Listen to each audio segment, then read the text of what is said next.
शनि इस टाइम क्या अपना असर डाल सकते हैं? तूफान, ये भूकंप, सुनामी, उल्कापात। उल्कापात।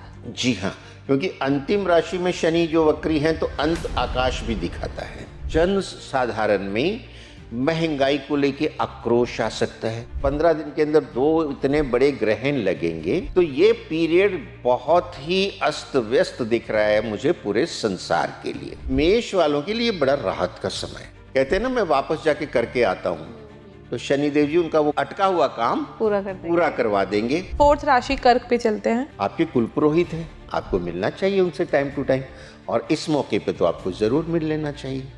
आपके जो काम हैं और ज़्यादा अच्छे बनेंगे, आपका भाग्य खुल के आएगा। जो भाग्य आपका खुला, तुला पे क्या प्रभाव रहने वाला है सर? कोई पुराना रोग है, दूर कर देंगे। कोई कोर्ट में फंसा हुआ केस है, आपके पक्ष में फैसला हो जाएगा। मीन की बात करें तो उनके वक्र काल में इनकी तकलीफें बढ़ेंगी।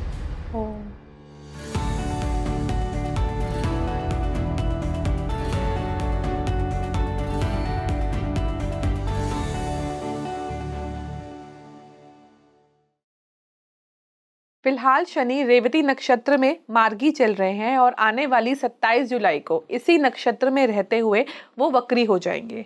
उनका यह प्रभाव आने वाले 138 दिन तक रहने वाला है। इस दौरान देश और दुनिया पर क्या हलचल मचने वाली है, ग्लोबल लेवल पर क्या बड़े प्रभाव पड़ने वाले हैं, आपकी राशि के अनुसार यह वक्री होना क्या प्रभाव लेकर आने वाला है, इन सभी बातों पर चर्चा करने के लिए आज हमारे साथ राकेश जी मौजूद हैं। Hello sir. नमस्कार। नमस्कार, कैसे हैं आप? मैं ठीक हूँ, आप कैसे हैं? बिल्कुल sir, thank you so much हमारे साथ जुड़ने के लिए। तो सर, शनि का जब नाम आता है, शनि देव का जब नाम आता है, तो चाहे वो राशि परिवर्तन कर रहे हो, चाहे नक्षत्र परिवर्तन कर रहे हो, एक कर्म प्रधान ग्रह हैं, कुछ बहुत बड़ा इफेक्ट तो लेकर ही आते हैं। खासकर जो लोग जो अपने कर्मों के लिए सचेत नहीं रहते, मुझे लगता है उन पर सबसे ज़्यादा इफेक्ट लेकर आते हैं शनिदेव। तो मैं आपसे जानना चाहूँगी, जब वो रेवती में रहते हुए वक्री हो रहे हैं, तो इस पर इसका देश और दुनिया पे क्या बड़ा असर हम देख सकते हैं इस दौरान? ये बहुत सुंदर प्रश्न किया है आपने। शनि जो है कर्मफल दाता है, ब्रह्मांड के न्यायाधीश हैं, और ये काल पुरुष का दुख है, अवसाद है, और ये कर्मों का हिसाब रखते हैं आपके। और जो लाल किताब के पक्के घर होते हैं, उसमें ये 10वें पक्के घर जो कोई मकर राशि बन जाती है, उसके मालिक भी हैं और कारक भी हैं। ये आपके कर्मों का घर है। इससे पता लगता है कि आपके जो कर्म कैसे होंगे और जो कर्म फल कैसे मिलेंगे, आपकी आजीविका कैसे चलेगी। ओके। और जो 11वां पक्का घर है वो भी शनि का है। शनि इसके मालिक हैं, लेकिन इसके कारक गुरु होते हैं, और ये न्याय व्यवस्था को दिखाता है। अब शनि के नाम से लोग डरते हैं, इसमें डरने की कोई बात नहीं है। शनि जी को ब्रह्मा जी ने जज की असाइनमेंट दी है, कर्मफल दाता है। अगर आपके कर्म ही खराब हैं और जानबूझ के आप कर्म खराब करते चले जा रहे हैं, अनैतिक कार्य करते चले जा रहे हैं, तो शनि जी तो आपको उसके फल देंगे। कर्म तो आपने किए हैं ना। आप खोटा काम करेंगे तो आपको अच्छा कहाँ से मिलेगा? बोए पेड़ बबूल का तो आम कहाँ से हुई? सही बात है। तो शनि जी का क्या कसूर है? आप अच्छे काम करेंगे वो अच्छे फल देंगे। राहु केतु को इनका एजेंट माना गया है, और जो है इनके नैसर्गिक जो शत्रु हैं वो मंगल हैं, सूर्य हैं और गुरु हैं। ये इनके नैसर्गिक शत्रु माने जाते हैं।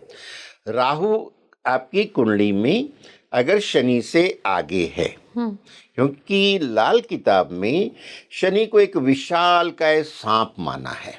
ओके। और इसीलिए बार बार लाल किताब में उपाय भी आता है, सांपों को दूध पिलाएं।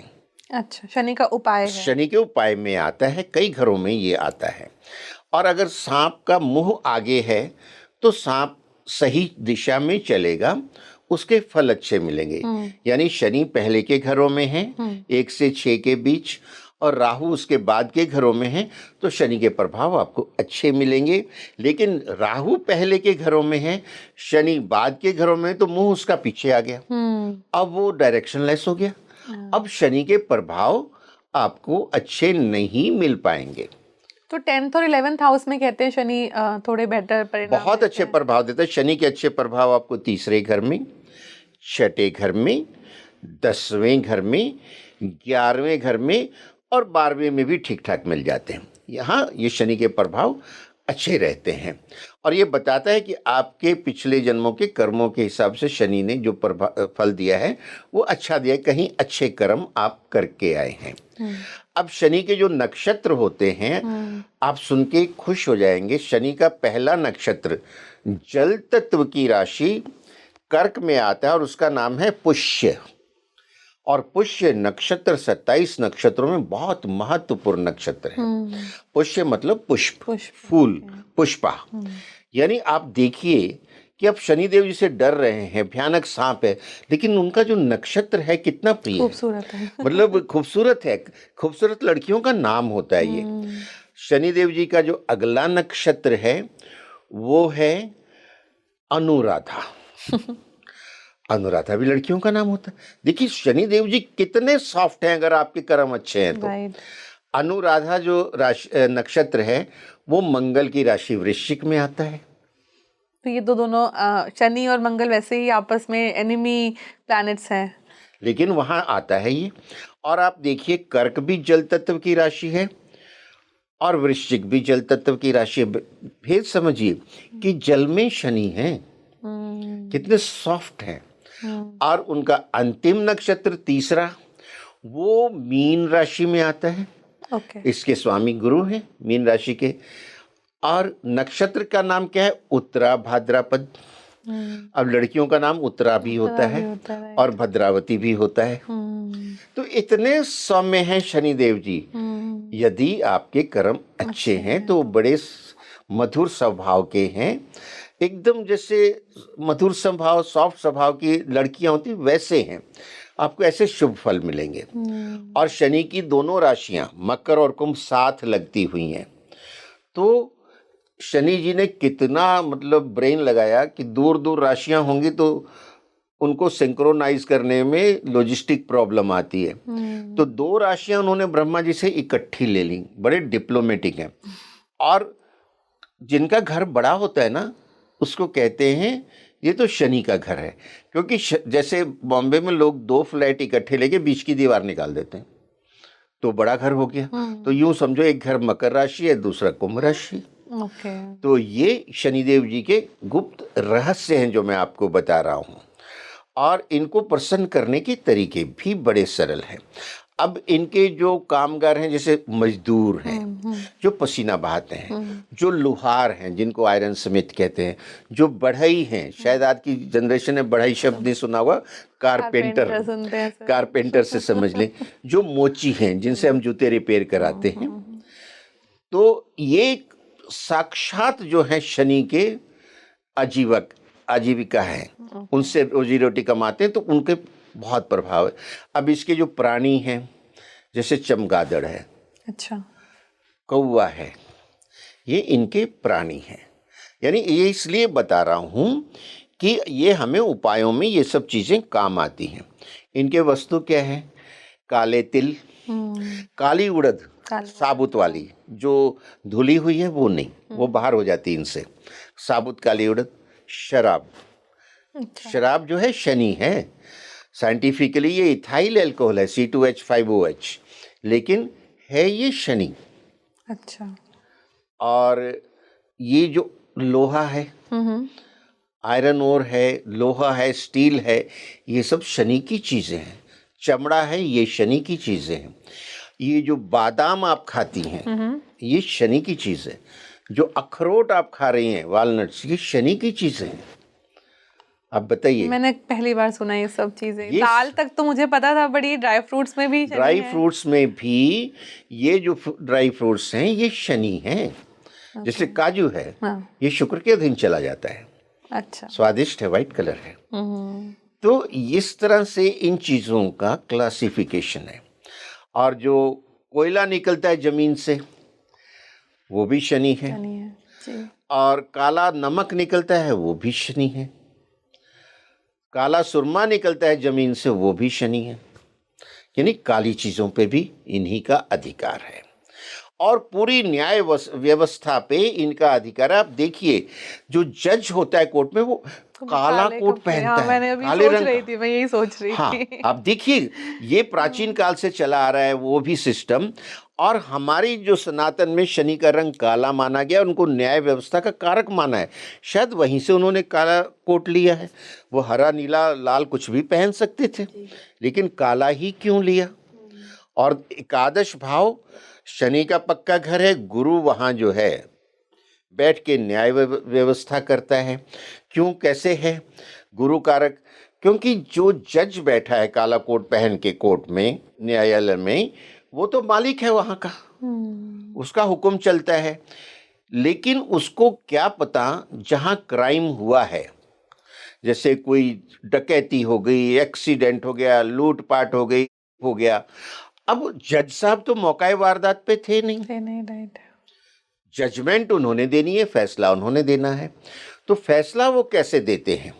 एक तो पुलिस का जो रिपोर्ट होती है, जो प्रूफ होते हैं, फिर जो गवाही देते हैं, और वो कहते हैं गवाहों की गवाही के आधार पे, पहला गवाह, दूसरा गवाह, तो उनको सबको देखते हुए वो न्याय व्यवस्था जो उनकी है उस हिसाब से फैसला देते हैं। अब जो गवाह है वो कोर्ट में जब खड़ा होता है कटघरे में, तो अपने धर्म की कसम खाता है। वो संविधान की कसम नहीं खाता है, धर्म की खाता है। धर्म क्या है? गुरु है। तो अगर उसने गवाही गलत दे दी तो फैसला भी गलत होगा। तभी लाल किताब का फर्स्ट एंड फॉरमोस्ट प्रिंसिपल आता है कि सदाचार का पालन करें, झूठ ना बोलें, किसी की झूठी गवाही ना दें। अगर उसने झूठी गवाही दे दी तो फैसला गलत हो जाएगा, कसूरवार बच जाएगा, बेकसूर मारा जाएगा और उसकी अलामत सब पे आएगी। इसीलिए जो एकादश भाव का कारक है वो गुरु है, क्योंकि धर्म की कसम खा के गवाह गवाही देता है। और ब्रह्मांड में हर चीज पे शनि का प्रभाव है, क्योंकि मासेस जो है ना, जनसाधारण, वो शनि को रिप्रेजेंट करता है और उसकी हर एक्टिविटी पे शनि का प्रभाव है, नोट होती है। इतना व्यापक है ये। और ये 2.5 साल में एक राशि चलता है। शनि जो चले शनिचर, यानी धीरे धीरे इसका प्रभाव बड़ा दूरगामी होता है, बड़ी दूर दूर तक होता है जीवन में। ये आपके कार्मिक साइकिल का मेजर प्लेनेट है। और जब ये वक्री होता है तो इसके प्रभाव बदलते हैं, और ये हर साल वक्री होते हैं, लगभग 138-40 दिन के लिए। और इस साल में ये 27 जुलाई को मध्य रात्रि में वक्री हो रहे हैं। 27 जुलाई को मध्य रात्रि में, ठीक है सर। और लोहे के पाए से ये वक्री हो रहे हैं। इसका क्या मतलब है सर? कि उस समय जब चंद्रमा जो राशि में होता है उसके हिसाब से पाए निर्धारित होते हैं राशि के। तो उस समय जो चंद्रमा की स्थिति है वो लोहे की पाए की है। ओके। तो लोहे के पाए में, और ये लोहे के ही कारक है, यानी इनका जो परिवर्तन है, जो चेंज है वक्री अवस्था में, इनके अपने ही पाए में हो रहा है। शनि का आधिपत्य है लोहे पे, और ये चक्र की अंतिम जल तत्व की राशि मीन, उसके अंतिम नक्षत्र रेवती में हो रहा है। तो जो इनका पाए आपने बताए हैं लोहे के पाए में, तो ये हम इसको अच्छा मानेंगे या इसका इफेक्ट कैसा रहने वाला है? इसका इफेक्ट बहुत कठोर रहने वाला है। कठोर रहने वाला इसको है। अच्छा नहीं कहते हैं ज्योतिष में। ओके। अगर ये चांदी या तांबे के पाए में आते हैं, जो इनका एक परिवर्तन या वक्र अवस्था का प्रारंभ, वो ज्यादा अच्छा माना जाता है। अच्छा। लोहे के पाद में इनकी कठोरता और बढ़ जाती है। तो आप कैसे इसको इंटरप्रेट कर सकते हैं ताकि हमारे नॉर्मल एक लेमैन को समझ आए कि शनि इस टाइम क्या अपना असर डाल सकते हैं? क्या बुरा जो आप बोल रहे हैं वो हमें दिखने को मिल सकता है? देखिए, इस समय जो शनि वक्री अवस्था में जाएंगे जल तत्व की राशि में, तो जल के अंदर जो है उथल पुथल। ओके। यानी जल के अंदर उथल पुथल आप अभी भी देख रहे हैं। कि जो जहाज थे, टैंकर थे ऑयल के, उन पे बम्बार्डमेंट हुई है, उन पे रुकावट हुई है। इवन जो हमारे सेलर हैं, नाविक हैं, एक मिसाइल उस पे गिरी है, हमारे 3 नाविक मारे गए हैं और कंट्रीज के भी मरे हैं। तो जल के अंदर जो है अभी भी अस्थिरता रहेगी। वहाँ जहाज़ों में, पनडुब्बियों में, नेवी जो है उसकी एक्टिविटी रहेगी, डिस्टरबेंस रहेगी। अच्छा। यानी शांति व्यवस्था थोड़ी जो है इससे भंग होती है। ओके। और प्रकृति में जल तत्व, सुनामी आ सकती है, भूकंप आ सकते हैं, वक्री काल में कोई महामारी फैल सकती है। ओह, महामारी। जी हाँ, क्या पानी से जुड़ी हुई? क्योंकि बुध जो है वो बैक्टीरिया को भी दिखाता है। रेवती नक्षत्र में ये वक्री हो रहे हैं क्योंकि बुध का नक्षत्र है। ये व्यापार को भी प्रभावित करेंगे और खास करके जो जिस तरह के टैरिफ वगैरह की बातें होती हैं अलग अलग कंट्रीज में, तो ये जो इंटरनेशनल जो बिजनेस है, ये जो एक्सपोर्ट इंपोर्ट है, उस पे इसका असर आएगा। अच्छा, इसका जो है धर्म पे असर आएगा क्योंकि गुरु की राशि है, गुरु धर्म के कारक हैं। तो मुझे ऐसा दिखता है कि कई यूरोपियन कंट्रीज में सांप्रदायिक हिंसा हो सकती है। और हमने पिछले सालों में भी देखा है कि यूरोपियन कंट्रीज में सांप्रदायिक हिंसा हुई है। इसमें जन साधारण में महंगाई को लेके आक्रोश आ सकता है क्योंकि महंगाई वर्ल्ड वाइड हर जगह बढ़ रही है। तो उसमें जनता में क्या है, असंतोष तो आएगा, आक्रोश होगा। और वक्री काल में देखेंगे कोई छत्र भंग होता है। छत्र भंग होना यानी सत्ता परिवर्तन होना, वो भी दिखता है कई जगह कि ऐसा हो सकता है। फिर इनके वक्री काल में ही 12 अगस्त 2026 को कर्क राशि अश्लेषा नक्षत्र में सूर्य ग्रहण लगेगा। 12 अगस्त को सूर्य ग्रहण लगेगा कर्क राशि में, जो कि बहुत लंबा है, 4 घंटे से ज्यादा का है। और ये हालांकि भारत देश में नहीं दिखेगा, हमारे देश में, लेकिन विश्व के बड़े भूभाग में दिखेगा। नॉर्थ अमेरिका, नॉर्थ यूरोप, इधर पैसिफिक, अटलांटिक, यूक्रेन, रशिया के बड़े पार्ट में, इधर ऑस्ट्रेलिया वगैरह। तो इसमें जो है वर्ल्ड में बहुत डिस्टरबेंस आएगा। इधर से शनि वक्री, उधर से सूर्य का ग्रहण 12 अगस्त को, जिसको बोलते हैं ना करेला और नीम चढ़ा, ये स्थिति आ रही है। और उस समय जो ग्रहण सिर्फ सूर्य को नहीं लगेगा, सूर्य के साथ देवगुरु बृहस्पति भी कर्क में है और उस समय वो अस्त अवस्था में होंगे। अस्त मतलब सूर्य के इतने नजदीक है कि उनका अपना अस्तित्व जो है बहुत कमजोर हो जाता है। और उसके बाद 28 अगस्त 2026 को सिंह राशि में शतभिषा राहु के नक्षत्र में चंद्र ग्रहण लगेगा। वो भी जो ये जो 15 दिन के अंदर 2 इतने बड़े ग्रहण लगेंगे और उसमें आपका गुरु भी इन्वॉल्व हो गया, फंस गया ना, सूर्य के साथ फंसा हुआ है कर्क में, तो उसका उस पे भी एडवर्स इफेक्ट आएगा। और इधर जो है शनि वक्री हैं। तो ये पीरियड बहुत ही अस्त व्यस्त दिख रहा है मुझे पूरे संसार के लिए। भारत के लिए सर कैसा रहेगा इस समय? भारत में ये दृश्य नहीं है दोनों ग्रहण, लेकिन सूर्य तो एक है, चंद्र तो एक है। उसका प्रभाव तुरंत या नहीं आए ऐसा नहीं हो सकता, हाँ कम आएगा। लेकिन जिन क्षेत्रों में दिख रहे हैं वहाँ बड़े भयंकर जो है तूफान, ये भूकंप, सुनामी, उल्कापात। जी हाँ, क्योंकि अंतिम राशि में शनि जो वक्री हैं तो अंत आकाश भी दिखाता है। और शनि वक्री आ रहे हैं मतलब कुछ चीज ऊपर से नीचे आ रही है, उल्टे आ रही है ना, ऊपर से नीचे आ रही है। बिल्कुल। और इस समय जो विदेशों में एनआरआई हैं या दूसरे देशों के लोग हैं, परिस्थितियां ऐसी हो रही हैं कि वापस आ रहे हैं अपने अपने मतलब उनको कुछ परिस्थितियां ऐसी होंगी कि अपने देशों की तरफ रुख करना पड़ेगा, वापस अपने देश आना पड़ेगा। ओह, ये मुंडेन अफेयर में मैं जो देख रहा हूँ, ये बड़ा व्यापक प्रभाव डालने वाले हैं।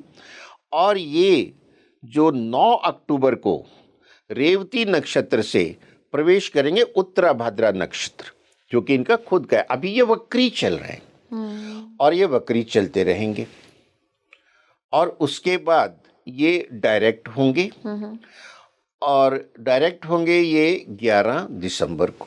ओके। और उसके बाद जो जनवरी 2027 में ये पुनः रेवती में प्रवेश करेंगे। कब तक रहेंगे सर रेवती में वैसे ये रेवती में जो ये उत्तराभाद्रा में रहेंगे जनवरी 2027 तक, और उसके बाद रेवती में प्रवेश करेंगे। रेवती भचक्र का अंतिम 27वां नक्षत्र है, बुध का नक्षत्र है, गंडमूल का नक्षत्र है। वहां से चलते चलते ये लगभग 1 जून 2027 को राशि परिवर्तन करेंगे, और ये अपनी नीच राशि मेष में आ जाएंगे। ओके। ये एक बड़ा परिवर्तन होगा।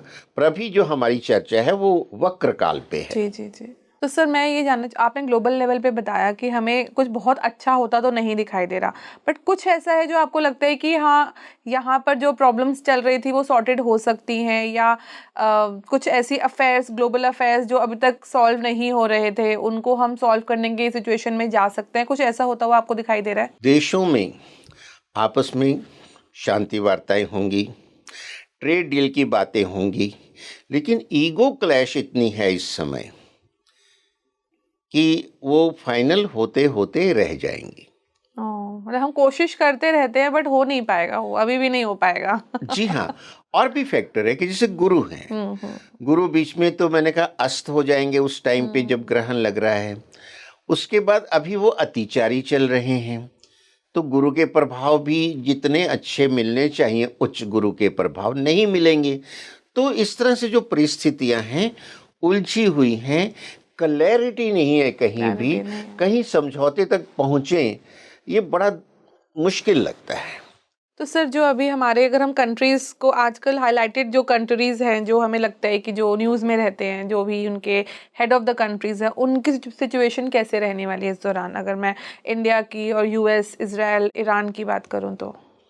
देखिए ऑलरेडी उनमें जो है ईगो क्लैश तो शुरू हो चुके, और इस समय के बाद ईगो क्लैश उनके और बढ़ेंगे। ओके।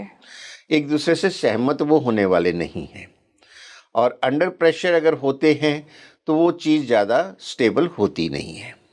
वो हर कोई इजी वे ढूंढते, एक बार जान छुड़ा लें अपनी, एग्री कर जाएं, बाद में देखी जाएगी, लेकिन वो बाद में उसकी पालना नहीं हो पाती है। वो चीज़ें जो हैं, एक जो समझौते हैं वो टूटते हुए हमने बहुत बार देखे हैं।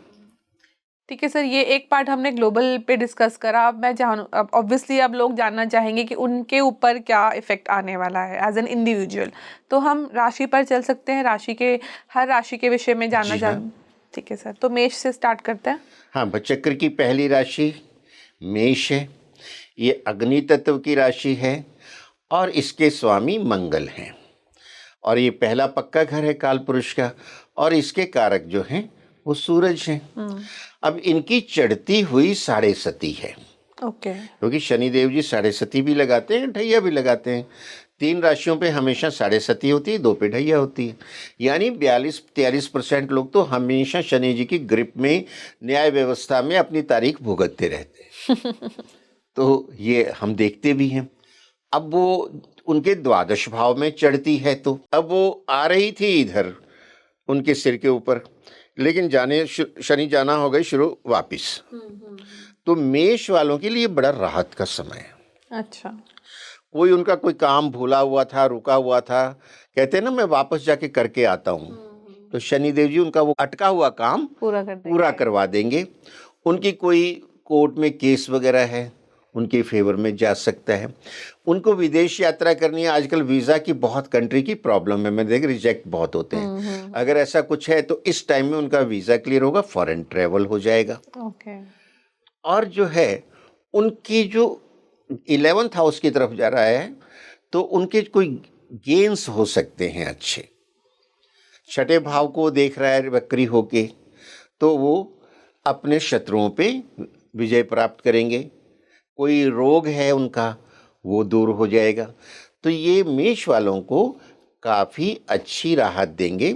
लेकिन द्वादश के शनि जी कहते हैं सदाचार का पालन करें, झूठ ना बोलें, किसी की झूठी गवाही ना दें, नॉन वेज एग्स ड्रिंक से दूर रहें और गरीबों में कुछ दान पुण्य शनि की चीज़ों का करते रहें। शनि की चीज़ें से लोहे की चीज़ें, काली उड़द, सरसों का तेल, काला कपड़ा, लोहा, लाइक दिस अगर वो करते हैं। और ख़ास करके जो मैंने बताया मजदूर हैं, शनि के जो आश्रय पलते हैं डायरेक्ट शरीर से मेहनत करके, और या अपंग हैं, उनको दिया जाए तो और ज़्यादा अच्छा प्रभाव मिलता है। ओके सर, नेक्स्ट चलते हैं वृषभ। वृषभ के ये लाभ स्थान में गोचर कर रहे हैं। ओके। और अब ये वक्री होके उनके 10वें स्थान की तरफ बढ़ते हैं। कर्म फल दाता है। 10वें पक्के घर के मालिक भी यही हैं, 11वें पक्के घर के मालिक भी यही हैं। तो उनके जो कर्म हैं इस समय बहुत अच्छे होंगे, यानी अफेक्टिव होंगे। जो काम करेंगे उनको उसका पूरा बेनिफिट मिलेगा और तुरंत मिलेगा। ओके। अगर कहीं उनके बच्चों से संबंधित कोई समस्या है तो वो समस्या भी इनकी दूर हो जाएगी। कोई प्रमोशन रुका हुआ है वो इनको मिल जाएगा। अगर अपना बिजनेस एक्सपेंड करना चाहते हैं तो उसमें इनको सफलता मिल जाएगी। पॉलिटिशियन हैं तो वहाँ उनको गेन्स होंगे, मिनिस्टर का जो से पोजीशन मिल जाए या पार्टी में और बड़ी असाइनमेंट मिल जाए। तो वृषभ राशि वालों के लिए ये बहुत फलदायी रहेंगे। इनके लिए भी यही कंडीशन है, नॉन वेज एग्स और ड्रिंक्स से दूर रहें। ये इसमें लाल किताब में रिपीटेडली आता है कि इन चीज़ों से दूर रहें। अगर आप ये लेते हैं तो शनि और ज़्यादा कुपित हो जाते हैं। राशि कोई भी हो आपकी, आपका फूड हैबिट्स ऐसी नहीं होनी चाहिए। यस, ये बैड हैबिट्स से वो बहुत इरिटेट होते हैं। और ख़ास करके जो फटे हुए नीले कपड़े, जीन्स वगैरह, वो बिल्कुल नहीं पहननी चाहिए। वो भी इस पे नेगेटिव अफेक्ट देते हैं। और शनि की चीज़ों का दान करते रहना है, इसके प्रभाव आपको अच्छे मिलेंगे। मिथुन के 10वें भाव में आ रहे हैं, कर्म भाव में आ रहे हैं और इनके कर्मों का भी इनको अच्छा फल मिलेगा क्योंकि कर्म का स्थान है ये। और इनका भाग्य भी साथ देगा क्योंकि उसकी तरफ ये जा रहे हैं रिवर्स होके। तो इनके कोई रुके हुए काम थे, जैसे मैंने कहा ना, कहते मैं अरे भूल गया था ये काम आपका, मैं करके आता हूँ। तो कहीं प्रमोशन रुका है, बिजनेस एक्सपेंशन करनी है, गवर्नमेंट से कोई बड़ा कॉन्ट्रैक्ट मिलना है जो नहीं मिल रहा था, अब सारे काम हो जाएंगे। पॉलिटिशियंस हैं क्योंकि पॉलिटिक्स के कारक भी यही हैं, तो ये जो है उनको उसमें इन्हेंसमेंट दे देंगे, पार्टी में पोजीशन या मंत्री पद, बड़ी असाइनमेंट, तो उनके लिए भी बहुत अच्छा है। कंडीशन से अप्लाई कि नॉनवेज एग्स और ड्रिंक से दूर रहें। घर में चांदी की ईंट रखें क्योंकि 10वें घर से देखते हैं 4थे घर को। 4था घर भूमि, भवन, माता, वाहन का सुख है। माता चंद्रमा को रिप्रेजेंट करती, चांदी भी चंद्रमा है। तो वो अगर अपने घर में रख लेते हैं तो उस पर शनि की दृष्टि जो आ रही है वो नेगेटिव दृष्टि न्यूट्रलाइज हो जाएगी, प्रभाव और ज़्यादा अच्छा जाएंगे। पूछे कि चांदी की ईंट क्यों रखें? और मेरे कहने पे पिछले सालों में जिन्होंने रखी है, कईयों ने 5-5, 10-10 किलो ला के रख ली, तो उसके जो बड़े पॉजिटिव इफेक्ट मिलते हैं और पैसा उनका 8-10 गुना हो गया क्योंकि चांदी में बड़ा भारी उछाल आया। मुझे तो कईयों ने थैंक्स भी किया है। तो चांदी या सोने को रखना, एक तो ये आपके ग्रहों को अच्छा करता है, दूसरा ये आपकी बड़ी जबरदस्त इन्वेस्टमेंट है, ये एक्सपेंडिचर नहीं है। आप ये ध्यान रखिए, ये तो बढ़ता जाना है। और जितना ये पुराना हो जाता है, खानदानी जिसको बोलते हैं कि हमारी दादी ने दिया था, हमारी दादी को उसके पिछलों ने दिया था, तो जितना पुराना होता जाता है और वो आगे जाता है ना परिवार में, उसकी जो पॉजिटिविटी उतनी ज़्यादा बढ़ती जाती है पीढ़ी दर पीढ़ी। और ये मारवाड़ियों में और गुजरातियों में देखा जाता है कि खानदानी उनके सोना और चांदी आगे ट्रांसमिट होता है। मनी फ्लो भी वहीं ज्यादा होता है सर। मनी फ्लो भी ज्यादा होता है उनका, बिजनेस टाइकून भी वो ज्यादा होते हैं। सर एक सवाल उन लोगों के लिए जो नहीं अफोर्ड कर सकते एंड समहाउ चांदी की ईंट, तो वो उन्हें क्या करना देखो चाहिए? ऐसा है, सेविंग का कुछ ना कुछ तो करना पड़ेगा। आप जो 10-10 20-20 ग्राम के भी मिलते हैं बिस्किट टाइप, आप वहां से शुरू कर लो। जरूरी नहीं है 1 किलो की लानी, आप 10 ग्राम ले आओ ना।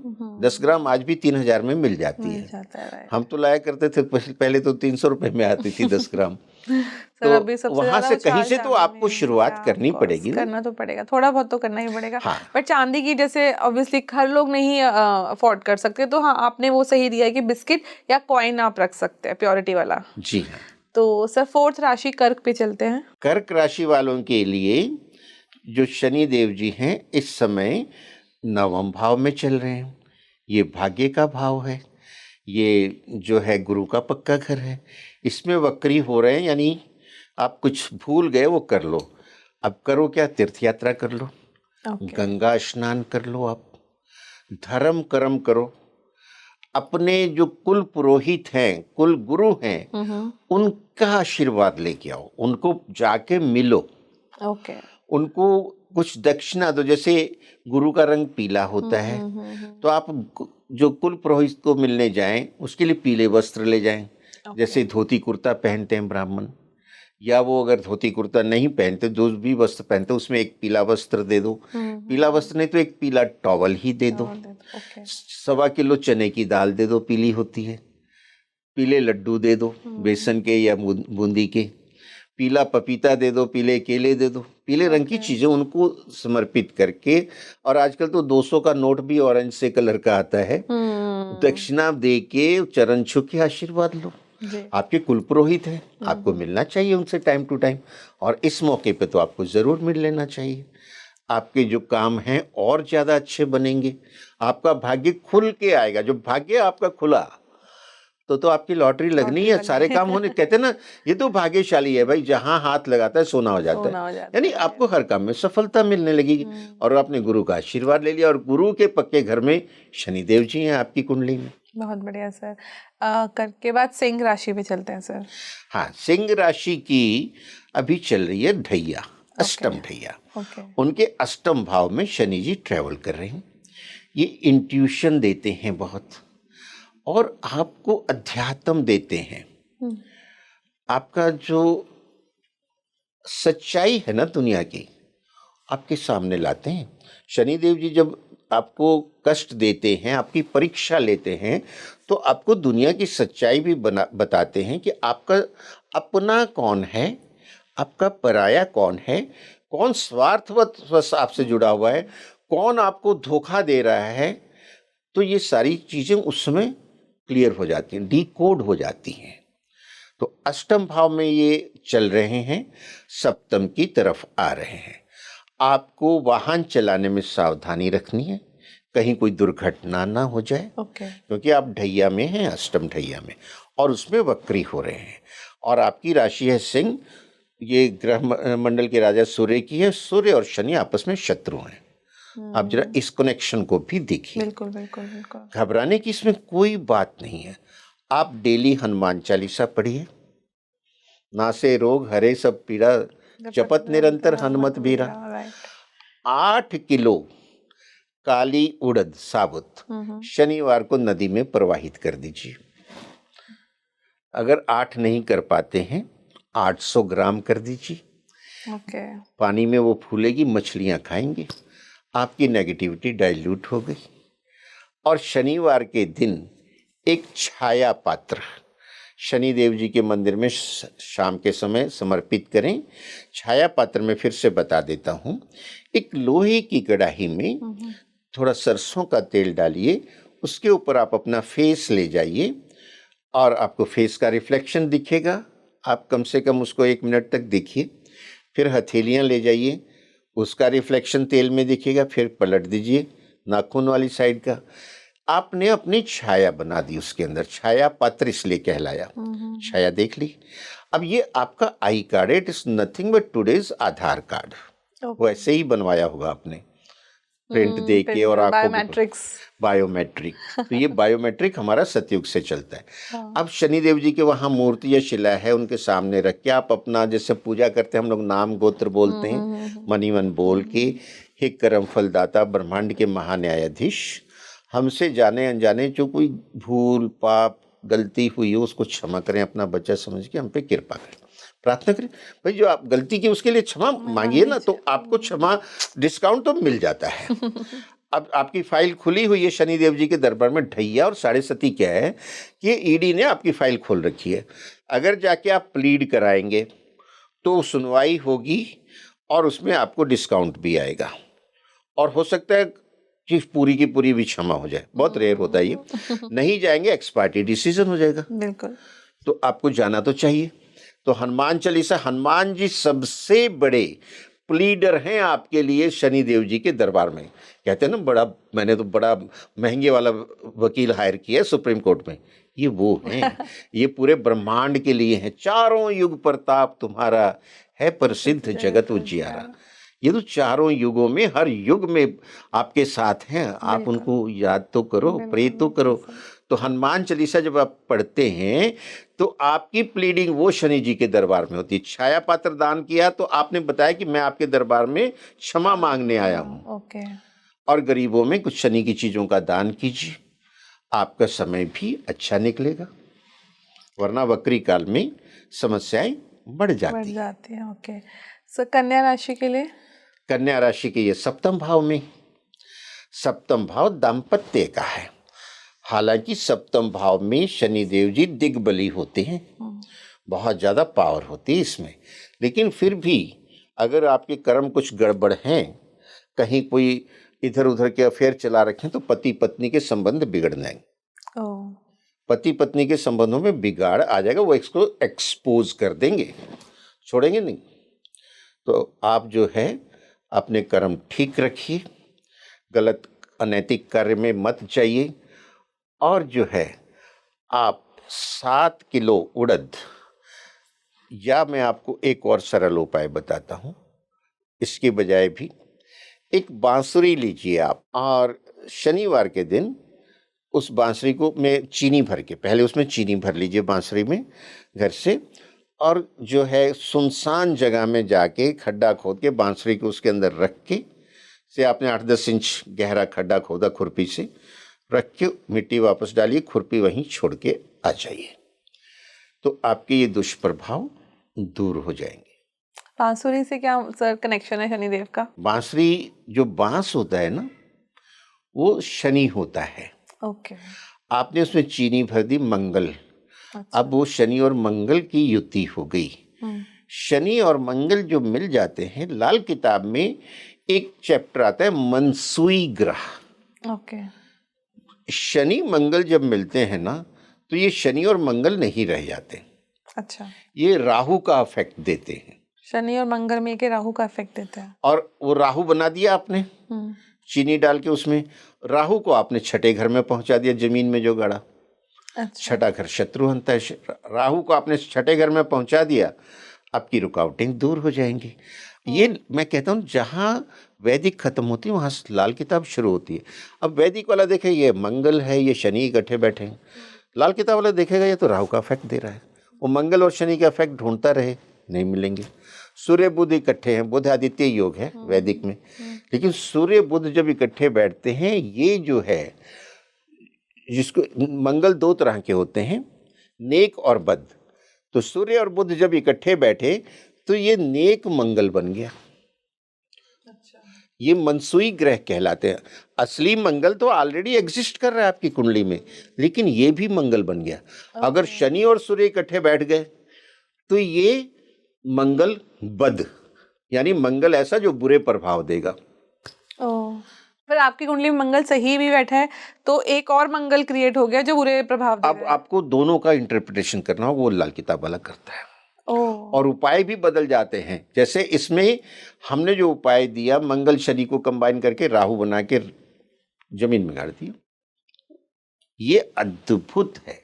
काफ़ी मैं पहली बार सुन रही हूँ और काफ़ी अमेजिंग आपने रेमेडी भी काफ़ी अमेजिंग है और जो इसका रिजल्ट आप बता रहे हैं मैं खुद पहली बार सुन रही हूँ।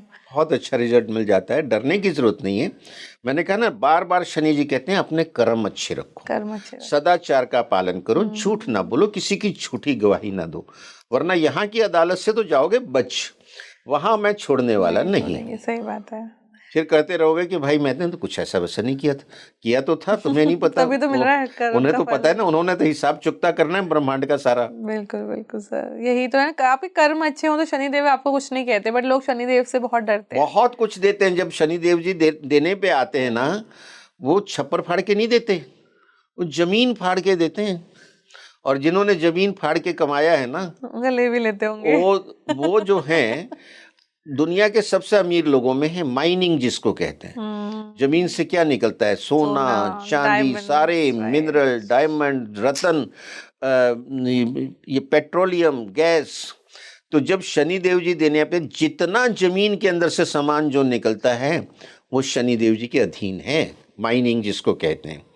तो जब देने पे आते हैं जमीन फाड़ के माला माल कर देते हैं, वो ऐसा करते हैं कि दुनिया में बंदा वो सबसे अलग दिखता है। सही बात है सर। आप देख लीजिए जो माइनिंग के आज अरेबियन कंट्री की इतनी शान क्यों है, क्योंकि शनि देव जी ने उनको जमीन फाड़ के दिया हुआ है। बिल्कुल सर। तो जियो पॉलिटिक्स सारी वहां से चलती है, और कारण शनिदेव जी। मैंने इसीलिए पॉलिटिक्स के सबसे बड़े कारक में शनिदेव जी आते हैं। तभी हमने नवम दशम में उनको बताया ना कि पॉलिटिशियंस के लिए बहुत अच्छा जाएगा। सर नेक्स्ट राशि तुला पे चलते हैं, तुला पे क्या प्रभाव रहने वाला है सर? तुला शुक्र की राशि है, ये बैलेंसिंग की राशि है, तराजू है ये, और ये भचक्र की 7वीं राशि, और ये बहुत मेंटल क्रिएटिविटी की राशि है। ये बड़ी सौंदर्य की राशि है, कला की राशि। जो फिल्म इंडस्ट्री है, मीडिया है, उनके लिए तो ये बहुत खुशखबरी लेके आए हैं। उनके 6ठे घर में वक्री हुए हैं, यानी उनके 5वें घर की तरफ जा रहे हैं, जो मेंटल क्रिएटिविटी का है और बच्चों का है। तो यानी उनकी संतान से संबंधित कोई काम रुके हैं वो हो जाएंगे, उनकी मेंटल क्रिएटिविटी बहुत अच्छी जाएगी। कहीं कोई उनका वो है कॉम्पिटिटिव एग्ज़ाम, जैसे आईएएस की तैयारी करें, आईएएस का एग्ज़ाम है और कॉम्पिटिटिव एग्ज़ाम है, उसमें उनको सफलताएं मिलेंगी, क्योंकि ये कंपटीशन का हाउस है। ऋण रोग शत्रु का, कोई पुराना रोग है दूर कर देंगे, कोई कोर्ट में फंसा हुआ केस है आपके पक्ष में फैसला हो जाएगा। But conditions apply. जब तक ये वक्री है ना 6ठे घर में, लेदर की आइटम मत खरीदिए, और काले लेदर के जूते शूज मत पहनिए, और जो है गरीबों में कुछ दान पुण्य जैसा हमने कहा वो आप शनि की चीजों का करते रहिए। ओके सर, वृश्चिक राशि? वृश्चिक के ये 5म भाव में है। 5म भाव जो अथॉरिटी का है, नॉलेज का है, एजुकेशन का है, आपके बच्चों का है, रोमांस का है। तो अब इसमें बच्चों से संबंधित कुछ काम रुका हुआ था तो वो जो है उनका हो जाएगा। ओके। अच्छा, कईयों का प्रेम संबंध होता है, आपस में मनमुटाव हुआ, वो मनमुटाव अब दूर हो जाएगा, लौट के वो वापस आएगी या वापस आएगा। लौट रहे ना पीछे, और जा किस में रहे, अपने ही नक्षत्र में चले जाएंगे। जाते जाते बुध से लेके उत्तर भाद्रा में जाएंगे, वहां जाके वो मार्गी होने वाले हैं, और मार्गी होने वाले हैं वो 11 दिसंबर को। 9 अक्टूबर को वो उत्तर भाद्रा में प्रवेश करेंगे। तो ये समय इनके लिए बहुत अच्छा रहेगा इन ऑल रेस्पेक्ट। ओके। इस दौरान ये करें क्या? एक तो डेली माथे नाभि जीभ पे केसर लगाएं। ओके। क्योंकि इस घर का कारक गुरु है, तो केसर गुरु है। और साबुत अखरोट 500 ग्राम, आधा किलो, उसकी गिरी शैल के साथ, नट्स नहीं, वो शनिवार को शिव जी को समर्पित करें। ओके। शिव जी का पूजन करें और लगभग आधे अखरोट वापस ले आए। अच्छा। मनी मन उनसे आज्ञा लेके उसको एक साफ कपड़े में, सफेद कपड़े में बांध के छुपा के रख दें। ओके।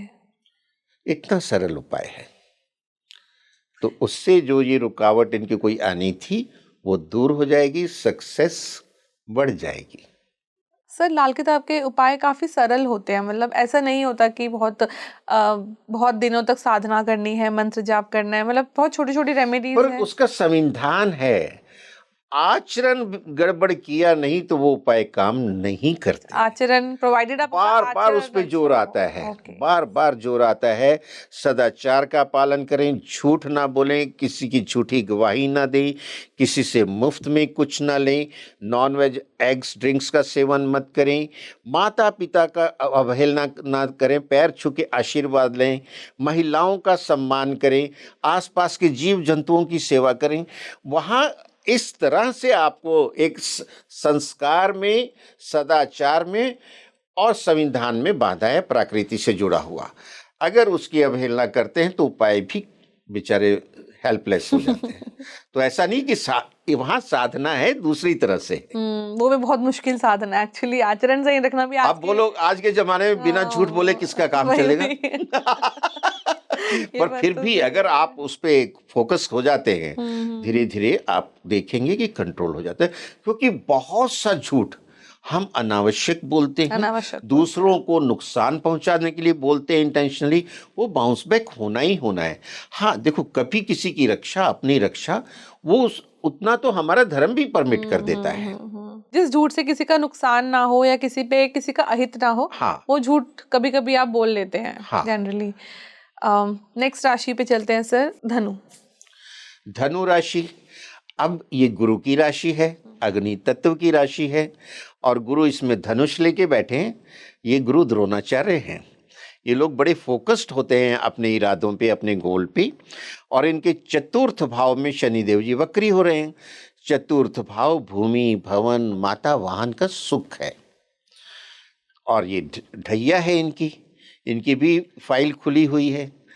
तो ये सारी जो बातें हमने की अभी संविधान लाल किताब का, वो पालन करें, अपने माता के चरण छू के आशीर्वाद लेते रहें, नहाते समय पानी में थोड़ा कच्चा दूध डाल दें। ओके। 4 किलो काली उड़द शनिवार के दिन नदी में प्रवाहित कर दें, और शनिवार शाम को छाया पात्र जो हमने अभी डिस्कस किया, वो शनिदेव जी के मंदिर में समर्पित करके अपनी क्षमा याचना करके आए। और गरीबों में कुछ ना कुछ शनि की चीज़ों का दान करें, हनुमान चालीसा का प्रतिदिन पाठ करें, इनके जो फल बहुत अच्छे मिलेंगे। सर मकर राशि। मकर राशि की ये पराक्रम भाव में है, 3rd हाउस में है। ये भाई बहनों का घर है, पराक्रम शौर्य का घर है, ये कम्युनिकेशन का घर है। तो ऐसे जो जातक हैं मकर राशि वाले, उनको हर तरह की सफलताएं बढ़ेंगी। ओके। और जो है उनका कम्युनिकेशन बढ़ेगा, कहीं सोशल मीडिया वगैरह में है, उनका प्रभाव बढ़ेगा, सक्सेस बढ़ेगी। इन्फ्लुएंसर भी बोलते हैं, तो ये इन्फ्लुएंस इनका बढ़ेगा। ओके। तो ये 3rd हाउस में जो होता है उसमें भी यही बात आती, नॉनवेज एग्स और ड्रिंक्स से दूर रहना है, और अपने घर के पीछे के कोने में एक जो है अंधेरा कमरा होना चाहिए। लेकिन अब वो जो आजकल हमारी कपबोर्ड होती है ना, वो बंद कर दी, उसमें अंधेरा हो गया ना, और बड़े साइज की होती है, तो वो एक तरह से इनडायरेक्टली वो शनि की कंडीशन फुलफिल कर जाती हैं। ओके।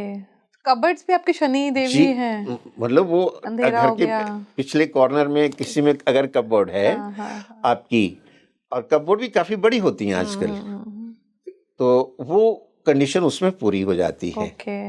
और शनि से संबंधित चीजों का दान तो करते रहना चाहिए। वो इनके लिए भी, सबके लिए लाभदायक होता है। और हनुमान चालीसा सबके लिए। सर कुंभ राशि। कुंभ राशि की उतरती 7.5 है। इनकी जो 2nd हाउस में शनिदेव जी वक्री हुए हैं। अब 2nd हाउस, इनको पहले से ही शनिदेव जी ने रिलीफ देनी शुरू कर दी थी, क्योंकि उतरते हुए हैं, काम बनने शुरू हो गए। मतलब शनि की 7.5 में कुंभ राशि वालों ने पिछले 5 साल में जो तकलीफें झेली, 6 साल में, अब वो थोड़ी कम होती जा रही हैं। अब वो पीछे जाएंगे तो ये धन का भाव है, धन की प्राप्ति होगी। कहीं से कोई रुका हुआ धन था उसको वापस खींच के लाएंगे, वापस जाके कहते हैं ना पकड़ के लेके आ गए। आप ये ध्यान रखिए, वाणी पे नियंत्रण रखिए। ओके। मतलब अच्छी बातें बोलिए, उल्टी सीधी बातें, किसी से झगड़ा करना, किसी की निंदा करना, इस सब से बचाव रखिए। ओके। डेली माथे, नाभि, जीभ पे केसर लगाइए, क्योंकि सेकंड हाउस का भी कारक तो गुरु है। ओके। हनुमान चालीसा पढ़ते रहिए, छाया पत्र दान कीजिए, शनि की वस्तुओं का दान करते रहिए। कुंभ राशि वालों के लिए समय बहुत अच्छा चलेगा। चलिए, बहुत अच्छा। और अंतिम राशि मीन की बात करें तो?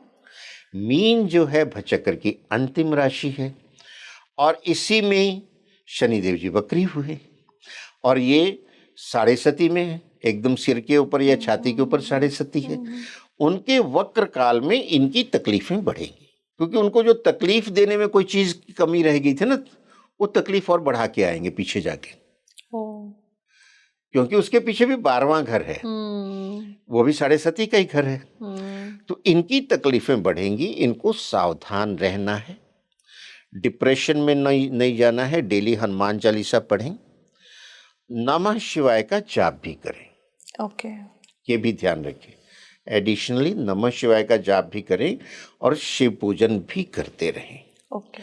अब चूंकि इनका जो राशिपति है वो गुरु है, वो उच्च का होके चल रहा है और इनसे पंचम भाव में चल रहा है, वहाँ से थोड़ी राहत है, लेकिन वो अतिचारी हैं। तो ये डेली विष्णु सहस्त्र नाम का पाठ भी करें, इससे लाभ होगा। हाँ, लाभ होगा, क्योंकि राशिपति को कनेक्ट हो रहे हैं ना। तो हनुमान जी की भक्ति करते रहें, छाया पत्र दान करें, शनि की चीज़ों का दान करें और वाहन चलाते समय सावधानी रखें, कोई बड़ा फैसला ना लें, कोई बड़ी इन्वेस्टमेंट ना करें। ओके। इन चीज़ों का ये पूरा ध्यान रखें, तो इनका समय भी निकल जाएगा ठीक से। ये तो हमने बात की 12 राशियों की।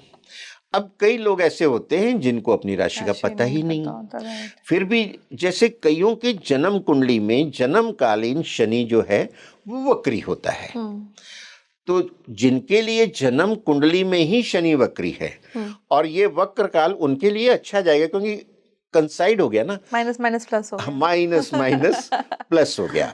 और राशि किसी को अपनी नहीं पता है, कईयों को नहीं पता होती, क्योंकि बचपन में कुछ भी सर्टिफिकेट में कुछ भी लिखा गया, उस समय इतना वो था नहीं, प्रूफ चाहिए, ये चाहिए, वो चाहिए। कोई बात नहीं, आप हनुमान जी की भक्ति करते रहिए, आप जो है गरीबों में शनि की चीज़ों का दान करते रहिए, तो और छाया पात्र दान कर दीजिए, आपके जो चीज़ें हैं वो बेटर हो जाएंगी। ओके सर, जहाँ भी है उससे बेटर हो जाएगा। और इसी बेटरमेंट की उम्मीद करते हुए हम क्लोज करते हैं ये वाला podcast. Sir thank you so much. मुझे लगता है ग्लोबल लेवल पे भी हमें काफ़ी कुछ जानने को मिला कि क्या होने वाला है, तो हम पहले से ही उसके लिए कॉन्शियस हो जाएं, और इंडिविजुअल लेवल पे भी हमें क्या क्या देखने को मिल सकता है और कौन से इतनी बेहतरीन रेमेडीज़ जो आपने दी हैं वो भी ईजी, आई गेस बहुत अच्छे से यूज़ कर लेंगे उन्हें अपने बेटरमेंट के लिए उनको। और हमारी यही शुभकामना है, विश्व का कल्याण हो, प्राणियों में सद्भावना हो, सर्वे भवन्तु सुखिनः, सर्वे सन्तु निरामय। जय श्री राम। जय Shri Ram. Thank you so much.